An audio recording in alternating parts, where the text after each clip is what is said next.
Oke. Ya, begitu. Oke. Diam. Diketawain tuh sama Bung Roy Suryo CS ya. Teman-teman semua, akhirnya dibukakan tabir Arianto Sutadi benar-benar menjadi perbincangan publik ya setelah aksinya yang mengatakan diam, berteriak diam saat beradu debat dengan Koji Nurdin. Nah, seperti yang beredar di media sosial ya kan, komentar-komentar netizen bahwasanya Arianto Sutadi itu kalah argumen dengan Bung Koji Nurdin tapi malah justru ngamuk. Berteriak gitu loh. Ya kan, beberapa kali juga kena sekak oleh Bung Roy Suryo dan juga Bung Koji Nurdin. Mungkin akhirnya membuat dia pusing gitu ya, sehingga berteriak. Lucu juga ya. Jadi netizen di sini banyak yang berkata gitu, bertanya gitu, posisi beliau itu apa sih sebenarnya ya kan? Bukannya beliau itu penasehat ahli dari Kapolri gitu, tapi kenapa kok nggak netral gitu loh? Justru malah terlalu berpihak dan terlihat sekali. Bahkan ada beberapa di podcast beliau, bukan podcast apa ya, wawancara beliau mengatakan bahwasanya Bung Roy Suryo CS itu bodoh gitu loh. Terus habis itu pencemaran nama baik dan lain sebagainya gitu. Padahal kan kita bisa melihat ya, apa yang diargumenkan oleh Bung Roy Suryo CS itu selalu fakta, data, ada data-datanya, ada kejanggalan yang diperlihatkan itu ada, faktanya pun ada gitu loh. Tapi kenapa Arianto Sutadi ini selalu terlihat sangat membela gitu loh. Harusnya kan netral gitu. Nah, ini dipertanyakan oleh rakyat kebanyakan dan akhirnya meledak juga tuh gara-gara beliau berteriak diam gitu kan.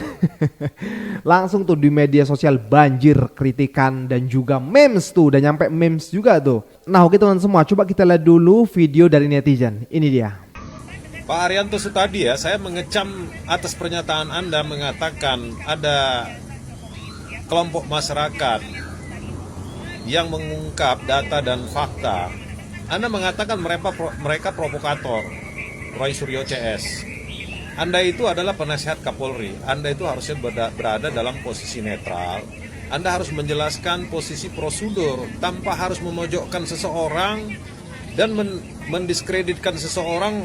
Orang tersebut adalah provokator Roy Suryo CS yang hari ini lagi bersengketa dengan Bapak Jokowi. Anda itu siapa? Anda itu posisi Anda di mana?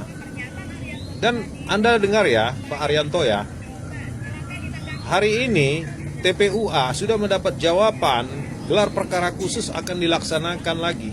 Itu Bareskrim Polri, itu dari Mabes Polri, mohon maaf saya ralat. Jadi kalau Anda katakan Roy Suryo CS mereka adalah provokasi, siapa yang diprovokasi? Pak Arianto ya, masyarakat nggak bodoh ya. Masyarakat Indonesia tidak bodoh. Kami hanya ingin melihat kejelasan dan fakta sebenarnya. Anda tuh tidak pantas menjadi penasihat Kapolri kalau pernyataan Anda seperti itu. Anda itu tendensius, Anda itu keberpihakan penjelasan Anda. Teman-teman, ini saya tunjukkan ya video cuplikan yang terjadi perdebatan keras. Saya mengecam atas apa pernyataan Pak Arianto Sutadi. Di negeri ini soal riuh ijazah palsu yang dituding ijazah tersebut milik Joko Widodo. Bagaimana? Tanggapan saya ini riuh rendah ya. Karena apa? Karena ini adalah masalah pokoknya adalah bermula dari ada tujuan bahwa Pak Jokowi itu ijazahnya palsu. Yang menuduh itu adalah kelompok-kelompok yang saya sinyalir ya, saya lihat-lihat siapa latar belakangnya itu adalah kelompok yang satu dendam dengan Pak Jokowi, sehingga dia kena dendamnya itu maka dia mencari-cari masalah, antaranya adalah menuduh Pak Jokowi itu ijazah palsu itu.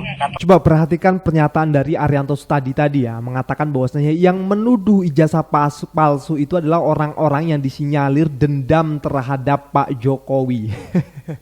Coba bayangin, tendensius sekali ya, dendam. Pak Arianto Sutadi gini ya sekarang ya, walaupun orang itu dendam, tapi kalau misalnya pembuktian nggak ada fakta, data, penelitian, kejanggalan-kejanggalan, apakah rakyat akan percaya gitu loh. Nah jadi misalnya Bung Roy Suryo CS, anggaplah Bung Roy Suryo CS ini dendam gitu terhadap Pak Jokowi, tapi kenyataannya ijazah dari Pak Jokowi asli nih ya, jelas asli, prosesnya jelas, IPK-nya jelas, skripsinya jelas, UGM-nya pun jelas, tidak ada kejanggalan di sana sama sekali. nggak ada fakta-fakta yang diberikan. Jadi Bung Roy Suryo misalnya cuma ngomong omong-omong doang, nggak ada fakta dan data yang diberikan. Apakah rakyat percaya? Nggak mungkin rakyat percaya sama Bung Roy Suryo CS kalau nggak punya data dan fakta gitu loh.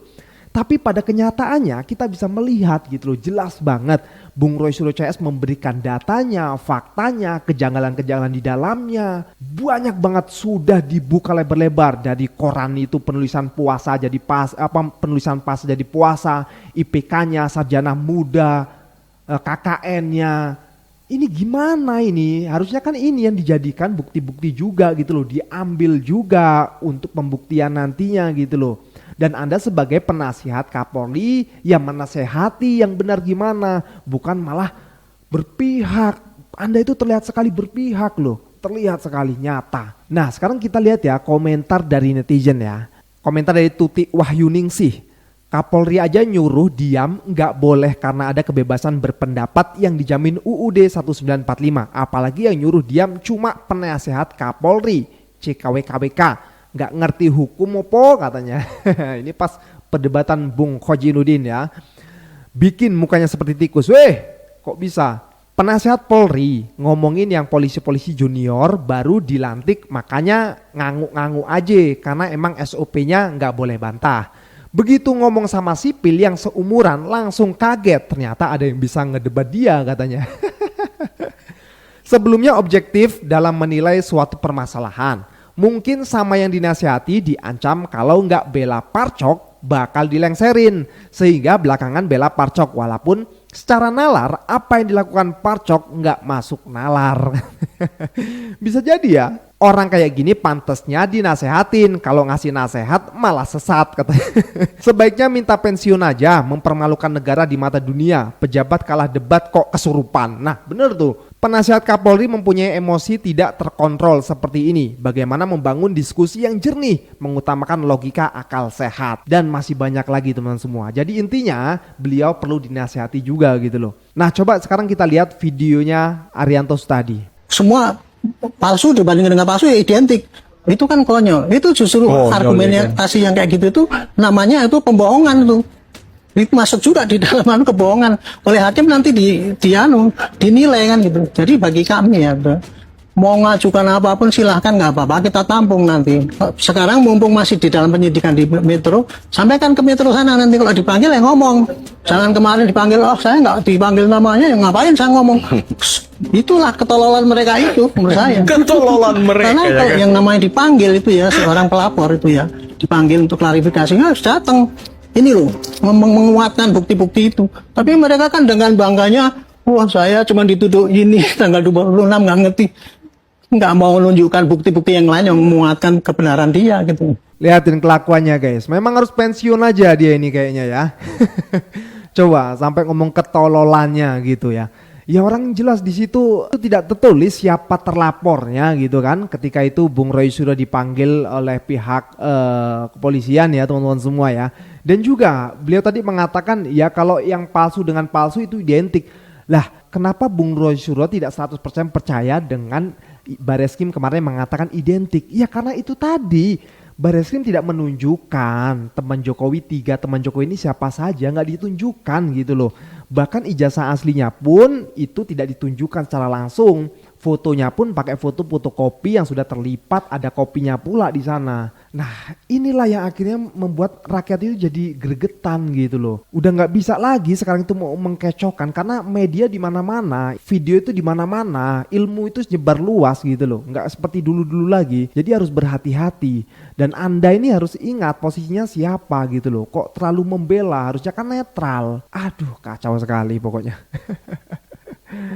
Nah coba kita lihat statement dari Bung Roy Suryo. Nanti semua kalau fair terbuka kok. KR sudah nanti ada clear semua bukti bahwa itu tidak pernah ada yang namanya puasa menjadi puasa. Itu clear betul dan itu bukti yang sangat krusial bagi kami orang Jawa, orang daerah ya. Penulisan nama bulan itu jelas-jelas salah, jelas-jelas clear dan itu jelas palsu. Ya kalau bukti pertamanya yang ditampilkan itu palsu, ya udah palsu. Kemudian tadi katanya waktu gelar perkara ditunjukkan yang benar. Mana yang asli? Nggak pernah ada. Yang ditunjukkan bahkan fotokopian yang ada di belakang. Kalau ijazah itu misalnya pernah disita oleh Bareskrim, pernah diselapor, di-scan dengan scanner resolusi tinggi 1200 dpi, kemudian itu ditampilkan di belakang, mungkin kita masih bisa agak mengerti, oh begitu. Tapi ini sudah yang ditampilkan di belakang itu fotokopi, terlipat lagi. Jadi jelek banget gitu loh. Jadi artinya tolonglah, Bareskrim profesional lah gitu. Jadi benar-benar presisi, benar-benar benar dalam menjalani tugasnya, supaya bukti-bukti itu tidak malah saling nanti membuka kotak Pandora. Gitu. Ini satu rangkaian sebenarnya. Dan Indonesia itu harus, kalau etik saja tidak punya, kejujuran saja tidak punya, ya ini kan masalahnya kan kejujuran dan kenegarawanan.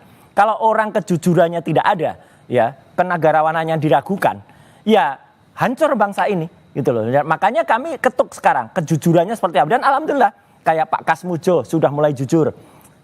Besok akan muncul nama-nama, tunggu saja, nama-nama dari UGM yang akan kemudian memberikan testimoni soal ijazah ini. Itu kejujuran-kejujuran orang yang akan muncul. Nama dari harian KR yang nanti akan membuktikan kalau ya itu hariannya tidak benar, itu hariannya yang benar ini. Artinya gini, orang-orang yang kita percaya, saya percaya kepada Bareskrim, insya Allah ya. Tetapi jangan sampai kalau ada orang yang memanfaatkan Bareskrim untuk kemudian memberikan bukti-bukti yang tidak benar, palsu. Kan kasihan Bareskrim. Ayo, kalau Bareskrim punya ijazah yang katanya identik dengan ijazahnya Jokowi, buka semua. Jadi kita buka-bukaan aja, kemudian semua digelarnya secara analog. Bahkan dengan digital kayak kemarin. Kalau digital kemarin kan nggak jelas. Digelar dengan gelar perkara terbuka. Kayak misalnya gelar perkara yang misalnya ada, oh ini loh pisaunya, ini loh skripsinya, ini loh apa, digelar terbuka. Orang boleh nonton, wartawan boleh motret. Itu mungkin akan clear kasus ini. Nah itulah ya teman-teman semua, dari segudang fakta-fakta dan data yang dijelaskan oleh Bung Roy Suryo CS, dan itu berangsur-angsur terus loh, nambah data, nambah fakta baru, nambah fakta baru, nambah fakta baru lagi. Apakah yang kayak gini kita nggak percaya gitu loh? Apakah yang kayak gini kita lalu dibuang gitu aja dan tidak percaya sama sekali dengan Bung Roy Suryo CS gitu loh? Sementara dari pihak sana nggak mau mematahkan fakta-fakta tersebut gitu. Nah jadi bagaimana? Sedangkan kita diberikan otak untuk berpikir ya kan, hati untuk merasakan gitu kan. Ayolah come on, kita selesaikan ini semua dengan baik dan jujur. Intinya kejujuran. Oke teman semua, wassalamualaikum warahmatullahi wabarakatuh.